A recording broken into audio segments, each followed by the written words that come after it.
May, of course, is Mental Health Awareness Month. We've been exploring the challenges that surround mental health in agriculture over the past few weeks. And this week, Max continues our conversation with Adrienne Desutter talking about stress.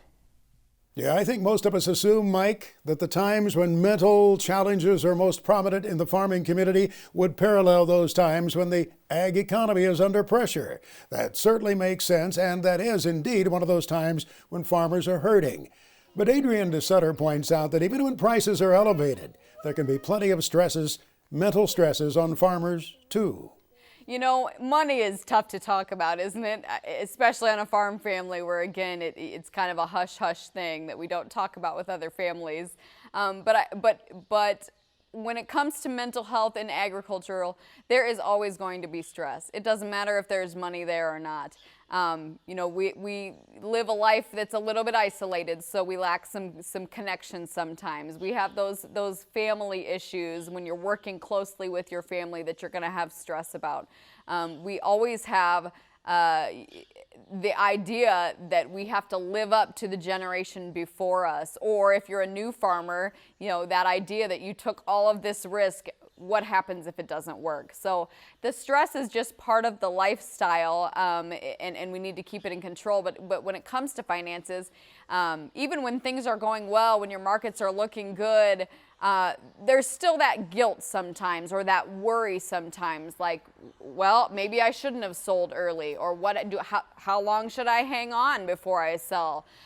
There's always well, why did I buy the farm last year and look at the prices now, you know? So there's a lot of potential for people to kind of beat up on themselves, when really we have to understand that some of this is a little bit of a gamble. You have to be make educated decisions, certainly when it comes to finances, but you also have to understand that there are some things that are just beyond your control with that fluctuation.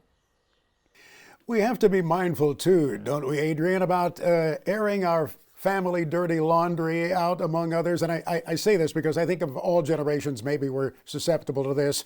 Older folks can be visiting at the coffee shop in town and slip something into the conversation. Conversely, I saw a tweet a few weeks ago where a young farmer was venting his spleen about his father and the challenges of headbutting, and that was right out there in public. That's not helpful, is it? You know, I see it a couple different ways. I think that, again, communication is so important. And if the first time we're communicating an issue is on Twitter or on Facebook or in social media, I don't think that that's necessarily the best way to go about it. That said, on the opposite, I think it's really healthy for farmers to understand that they don't have to be so isolated and keep everything in to themselves. I think that sometimes being able to vent about their frustrations is a stress reliever. So we have to find a safe way to do that and a helpful way to do that. And just complaining on Facebook isn't necessarily the best start for that. But I do think it's okay for us to share with each other that we all have struggles and we all have similar stories when it comes to our stress. So there's a connectedness that happens on especially on social media, but anytime I give a presentation on mental health and we share about some of those things that are kind of hush-hush, the connectedness is just really wild. It's oh my gosh, I didn't realize I wasn't the only one going through that. So, you know, yes, I think we have to be a little bit careful the avenue that we do that. And again, I think going to the source when you have an issue, going directly to someone and talking things out with someone is really important. But, you know, that we have to be careful not to just hold everything in all the time, or it just kind of bottles up and fuels inside of us.